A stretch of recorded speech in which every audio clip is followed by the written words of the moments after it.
계단을 내려갈 때 무릎에서 시큰하는 느낌? 다들 한 번쯤 경험해 보셨죠? 아니면 비 오는 날 유독 무릎이 쑤신다거나요? 아, 있죠. 그럼요. 오늘 저희의 미션은 바로 그 시큰하는 찰나의 순간에 우리 무릎 안에서 대체 무슨 일이 벌어지고 있는지, 그리고 그 신호를 무시했을 때 5년, 10년 뒤 어떤 일이 벌어지는지를 여러분이 보내주신 이 자료들을 통해 속 시원하게 파헤쳐보는 겁니다. 맞습니다. 이번 분석의 목표는 단순히 아이고, 나이들만 다 그래 라고 체념하는 대신에 이 무릎 통증의 진짜 원인을 제대로 이해하고 당장 오늘부터 내 삶에 적용할 수 있는 구체적이고 효과적인 관리법을 확실하게 챙겨가는 것입니다. 오, 통증의 주도권을 되찾아오는 거죠. 통증의 주도권을 되찾아온다. 표현이 아주 좋은데요. 그럼 먼저 적을 알아야 이길 수 있듯이 우리 무릎이 도대체 어떻게 생겼고 왜 아픈 건지 그 근본적인 원인부터 한번 들여다보죠. 자료를 좀 보니까요. 이 무릎이라는 게 우리 몸에서 관절 중에 제일 크고 또 제일 복잡하다고 하더라고요. 네, 맞습니다. 허벅지뼈랑 정강이뼈 그리고 그 앞에 동그랗게 있는 무릎뼈 이 세 개가 딱 만나는 지점이잖아요. 그렇죠. 그리고 그 뼈들 끝을 부드럽게 감싸주는 게 바로 그 중요한 연골이고요. 평생 쓰는 아주 비싼 쿠션이다. 이렇게 생각하면 쉬워요. 아, 쿠션. 비유가 확 와닿네요. 네. 그리고 그 쿠션이 부드럽게 움직이도록 관절액이라는 윤활유가 채워져 있죠. 그런데 진짜 문제는 나이가 들면서 이 쿠션, 그러니까 연골은 닳기 시작하고요. 닳는군요. 네. 그리고 윤활유인 관절액은 줄어든다는 겁니다. 오래 쓴 기계에 톱니바퀴가 삐걱거리는 거랑 똑같은 원리예요. 이게 모든 무릎 통증의 가장 기본적인 배경이 됩니다. 삐걱거리는 톱니바퀴 건 상상만 해도 아픈데요. 그럼 이런 기본적인 노화 현상 말고 통증을 좀 더 심하게 만드는 구체적인 원인들은 뭐가 있을까요? 자료에서 여러 가지를 짚어주고 있네요. 네, 가장 대표적인 건 역시 퇴행성 관절염입니다. 연골이 너무 닳아버려서 말 그대로 뼈끼리 직접 부딪히는 상태죠. 아, 뼈끼리요. 네, 특히 60대 이상에서 가장 흔한 원인으로 꼽힙니다. 하지만 젊다고 안심할 순 없어요. 두 번째 원인은 근육 약화가 있거든요. 근육이요? 아니, 무릎이 아픈데 왜 갑자기 허벅지 근육을 이야기하는 거죠? 좀 의외인데요? 여기서 정말 재미있는 개념이 하나 등장하는데요. 바로 자연보호대라는 개념입니다. 자연보호대요? 네, 우리 몸이 스스로 만드는 무릎 보호대인데 그 정체가 바로 허벅지 앞쪽 근육, 대퇴사두근이죠. 이 근육이 튼튼하면 걸을 때나 뛸 때의 충격을 싹 흡수해서 무릎으로 가는 부담을 확 줄여줍니다. 와, 그러니까 병원에서 비싼 보호대를 사기 전에 이 자료는 우리 몸에 이미 최고의 보호대가 숨어있다고 강조하는 거예요. 와, 자연보호대라는 표현이 진짜 확 와닿네요. 내 몸에 공짜 보호대가 있었다니. 그런데 세 번째 원인을 보니까 우리가 무심코 이 보호대를 망가뜨리고 있었네요. 그렇죠. 바로 생활 습관. 쪼그려 앉는 자세요. 아, 명절에 전 부칠 때 딱 그 자세죠. 한두 시간만 앉아 있어도 일어날 때 무릎에서 아이고 소리가 절로 나오는데 그게 다 이유가 있었군요. 바로 그겁니다. 쪼그리 앉거나 양반다리를 하면 무릎이 과도하게 꺾이면서 정말 엄청난 압력이 가해져요. 무거운 물건을 자주 들거나 계단을 오르내리는 것도 마찬가지고요. 이런 습관들이 매일 반복되면 연골은 훨씬 빨리 닳게 되는 거죠. 잠깐만요. 네 번째 원인은 진짜 놀라운데요. 제가 이 자료에서 밑줄 쫙 끈 부분입니다. 체중 증가. 아니, 체중이 1kg 늘면 걸을 때 무릎에 가해지는 하중은 무려 3kg이 증가한다고요. 네, 3kg이요. 이게 사실이라면 제가 5kg만 쪄도 15kg짜리 쌀 한 포대를 무릎에 계속 얹고 다니는 거나 마찬가지네요. 이건 좀 충격적인데요. 충격적이지만 사실입니다. 심지어 계단을 내려올 땐 7배에서 8배까지 늘어납니다. 헉. 그래서 체중 관리가 무릎 건강에 얼마나 중요한지 모든 의사들이 그렇게 강조하는 거죠.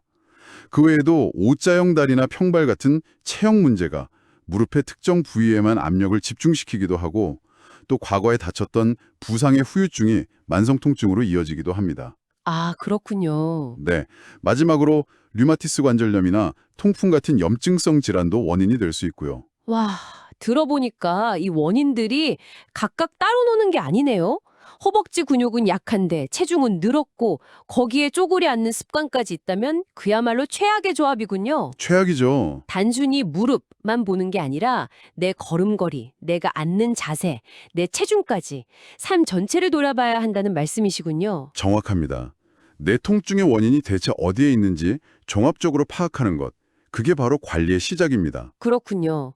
원인이 그렇게 복합적이라면 우리 몸도 가만히 있지는 않을 것 같아요. 문제가 심각해지기 전에 분명 어떤 신호를 보낼 텐데 자료에서는 우리가 놓치지 말아야 할 무릎의 경고 등으로 어떤 것들을 짚어주고 있나요? 네, 무릎은 아주 정직하게 신호를 보냅니다. 첫 번째 경고등은 아침 뻣뻣함이에요. 아침 뻣뻣함이요? 네, 자고 일어났을 때 무릎이 꼭 로봇처럼 뻣뻣하다가 몇 걸음 걷고 좀 움직여주면 스르륵 풀리는 경험이 있으시죠? 아, 네네. 뭔지 알아요. 이게 만약 30분 이상 지속된다면 관절염이 시작되고 있다는 아주 강력한 신호일 수 있습니다. 30분이요? 알겠습니다. 아, 그리고 두 번째는 계단 통증이네요. 특히 내려올 때 더 아프다고요. 올라갈 때보다 내려올 때가 더 힘든 건가요? 훨씬 더 큰 부담이 갑니다. 앞서 말씀드렸듯이 체중의 7배에서 8배에 달하는 하중이 실리거든요. 내려올 때 무릎이 시큰거린다면 내 허벅지 근육, 즉 자연 보호대가 약해져서 충격을 제대로 흡수하지 못하고 있다는 증거입니다. 그렇구나. 세 번째는 부종과 열감. 이건 뭐 누가 봐도 이상 신호 같네요. 무릎이 붓고 뜨끔뜨끔하다면 안에서 염증 반응이 일어나고 있다는 뜻이겠죠? 명확한 신호죠. 네 번째는 관절 소음인데 이건 좀 흥미롭네요. 그냥 움직일 때 뚜둑 소리 나는 건 괜찮지만 그 소리와 함께 통증이 느껴진다면 연골이나 인대에 문제가 생겼을 수 있다. 맞습니다. 소리 자체보다는 통증이 같이 있느냐 없느냐가 훨씬 중요합니다. 아하. 그리고 마지막으로 다섯 번째 신호는 활동 후 통증 증가입니다. 평소보다 조금 더 걸었을 뿐인데 다음 날까지 무릎이 쑤시고 아프다면 무릎의 회복력이 떨어지고 한계에 다다랐다는 뜻이죠. 이 모든 신호들은 나 좀 쉬게 해줘, 관리가 시급해 라고 외치는 무릎의 목소리입니다. 2단계에서 귀를 기울이면 더 복잡한 치료를 피할 수 있습니다. 알겠습니다. 원인도 알았고 신호도 파악했으니 이제 가장 중요한 해결책으로 넘어가 보죠. 자료에 통증을 완화할 수 있는 구체적인 방법이 6가지나 나와 있는데 이걸 하나씩 다 실천하기는 좀 벅찰 것 같기도 하고요. 물론 다 하면 좋겠지만 들어보시면 크게 3가지 카테고리로 묶을 수 있습니다. 첫째는 당장의 통증을 직접 다스리는 법. 둘째는 몸 자체를 강하게 만드는 근본적인 법. 그리고 셋째는 일상에서 무릎을 보호하는 방어적인 법입니다. 오, 그렇게 정리하니까 훨씬 명확한데요. 직접 다스리기, 강하게 만들기, 보호하기. 그럼 첫 번째, 당장의 통증을 직접 다스리는 법부터 시작해 볼까요? 바로 온찜질입니다. 40도에서 45도 정도 되는 따뜻한 수건이나 핫팩으로 아픈 부위를 한 15분 정도 감싸주는 거죠. 네.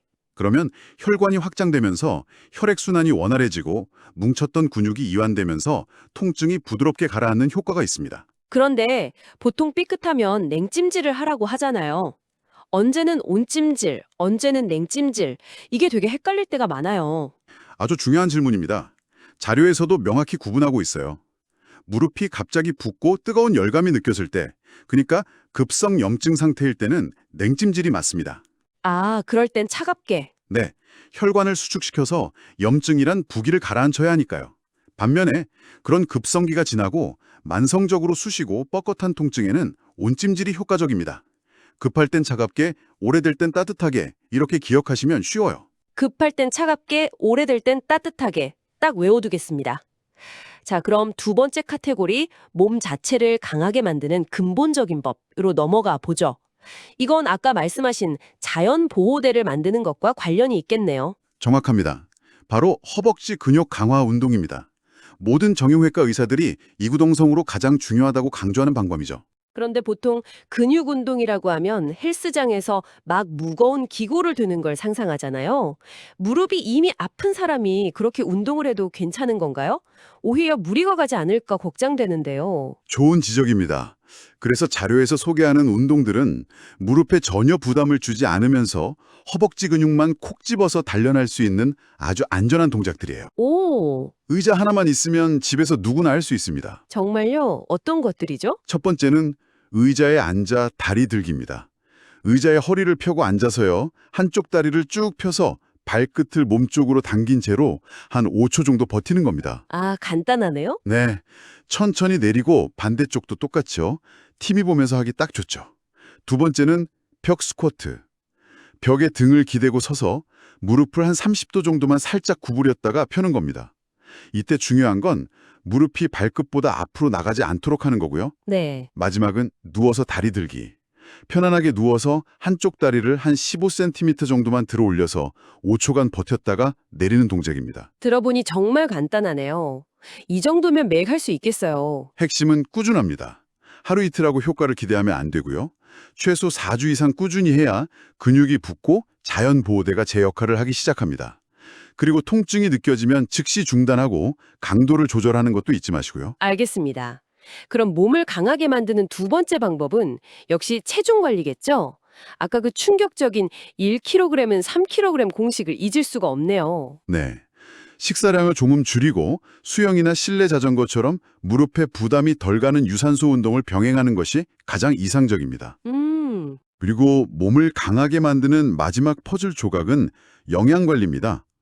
뼈를 튼튼하게 하는 칼슘과 비타민 D, 염증을 줄여주는 오메가3, 연골 손상을 막는 항산화 성분이 풍부한 음식을 골고루 섭취하는 거죠. 요즘 글루코사민 같은 영양제도 많이 나오던데 그런 건 효과가 있나요? 자료에 따르면 그 효과에 대해서는 아직 의학적으로 의견이 좀 분분하고 개인차가 매우 크다고 합니다. 그래서 복용하기 전에 반드시 의사나 약사와 먼저 상담하라고 권고하고 있습니다. 그렇군요. 자, 그럼 마지막 세 번째 카테고리, 일상에서 무릎을 보호하는 방어적인 법은 어떤 것들이 있을까요? 이건 아주 간단합니다. 무릎을 괴롭히는 습관을 버리는 거죠. 습관이요? 네. 앞서 말한 쪼그려 앉기, 양반다리, 바닥에 앉는 생활을 피하고 되도록 의자나 침대를 사용하는 겁니다. 그리고 발이 편한 신발을 신는 것도 아주 중요합니다. 쿠션이 좋고 발을 안정적으로 잡아주는 신발은 그 자체로 훌륭한 충격 흡수 장치 역할을 하거든요. 아, 지팡이나 무릎 보호대 같은 보조기구 사용에 대한 내용도 있네요. 왠지 이런 걸 쓰면 좀 나이 들어 보일까 봐 꺼리는 분들도 계시잖아요. 하지만 지팡이는 무릎에 가해지는 부담을 30%나 줄여주는 아주 과학적이고 훌륭한 도구입니다. 30%나요? 네, 남의 시선 때문에 내 무릎 건강을 해칠 필요는 없죠. 무릎 보호대 역시 관절을 안정시켜주고 보온 효과도 있어서 통증 완화에 분명 도움이 됩니다. 네, 이렇게 열심히 관리를 했는데도 통증이 나아지지 않거나 더 심해진다면 그때는 정말 병원에 가봐야 할 텐데요. 이럴 땐 꼭 병원으로 가라 하는 명확한 기준점이 있을까요? 물론 있습니다. 자료에서 몇 가지 명확한 기준을 제시하고 있어요. 첫째, 자가 관리를 했는데도 통증이 2주 이상 지속될 때. 2주요? 네. 둘째, 아침 뻣뻣함이 30분 이상 풀리지 않을 때.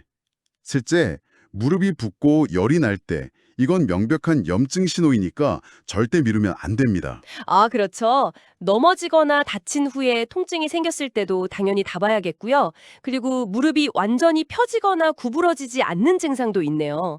이건 뭔가 심각한 문제 같은데요. 네, 그건 관절 안에 연골 조각이 끼거나 다른 구조적인 문제가 생겼을 가능성이 높기 때문에 반드시 진찰을 받아야 합니다. 그리고 마지막으로 밤에 잠을 설칠 정도로 통증이 심하다면 더 이상 고민하지 말고 병원을 찾아야 합니다. 많은 분들이 병원에 가면 덜컥 수술부터 하라고 할까 봐 지레 겁을 먹고 방문을 꺼리기도 하거든요. 그럴 필요 없습니다. 자료에 따르면 대부분의 무릎 통증은 약물 치료, 주사 치료, 물리 치료 같은 수술 없는 보존적 치료로 충분히 좋아질 수 있다고 합니다. 다행이네요. 네, 오히려 너무 늦게 가면 치료가 더 복잡해질 수 있죠. 조기 진단이 가장 좋은 결과를 낳는다는 걸 꼭 기억해 주셨으면 합니다. 지금까지 나온 이야기들을 종합해서 당장 내일부터 실천할 수 있는 무릎이 편안해지는 하루 루틴을 한번 짜보면 어떨까요? 아주 좋은 생각입니다. 먼저 아침에 눈을 뜨면 침대에 누운 채로 가볍게 무릎을 몇 번 구부렸다 폈다 하면서 밤새 굳어있던 관절을 깨워주는 거죠. 네네. 그리고 아침 식사 후에 10분 정도 온찜질을 해주면 하루를 훨씬 부드럽게 시작할 수 있습니다. 낮 동안에는 일하다가 적어도 1시간에 한 번은 일어나서 잠시 걷거나 스트레칭을 해주는 게 좋겠네요. 그리고 점심 먹고 가볍게 15분 정도 산책하고 틈틈이 의자에 앉아서 다리 들기 운동을 하는 거고요. 완벽합니다. 저녁에는 식사 후에 다시 온찜질로 하루 동안 쌓인 무릎의 피로를 풀어주고 잠자리에 들기 전 가벼운 스트레칭으로 마무리하는 겁니다. 아, 그리고 잘 때. 네, 이때 무릎 밑이나 다리 사이에 푹신한 쿠션을 받치고 자면 무릎이 받는 압력을 줄여줘서 훨씬 편안하게 숙면을 취할 수 있습니다. 정말 머리부터 발끝까지 완벽한 하루 관리 계획이네요. 오늘 정말 많은 이야기를 나눴는데요. 자료들을 쭉 훑어보니 결국 핵심은 세 가지로 요약되는 것 같습니다. 첫째, 운동으로 자연 보호대인 허벅지 근육을 키우고, 그렇죠. 둘째, 체중을 조절해서 무릎의 부담을 덜어주고, 셋째, 쪼그려 앉는 등의 나쁜 생활 습관을 개선하는 것. 맞죠? 네, 바로 그 세 가지가 핵심입니다. 그리고 이 모든 것보다 더 중요한 단 하나를 꼽으라면 바로 꾸준함입니다. 꾸준함. 네, 오늘 소개해드린 방법 중에 단 하나라도 좋습니다. 꾸준히 실천한다면 여러분의 무릎은 분명 긍정적인 신호로 보답할 겁니다. 통증은 내 몸이 보내는 대화의 신호라는 점을 기억하고 여러분의 무릎과 소통하듯 세심하게 관리해 주시길 바랍니다. 오늘 저희는 무릎 통증을 관리하는 방법에 초점을 맞췄습니다. 하지만 여기서 한 걸음 더 나아가 이런 질문을 던져봅니다. 만약 지금 통증이 없는 당신이라면 앞으로 10년, 20년 후에도 지금처럼 자유롭게 산을 오르고 여행을 다니고 손주와 뛰어놀기 위해 오늘 당장 시작할 수 있는 가장 작은 예방 습관은 무엇일까요? 통증 관리를 넘어 평생의 건강 자산을 쌓는다는 관점에서 생각해 보시면 좋겠습니다. 여러분 모두 건강하세요. 화이팅!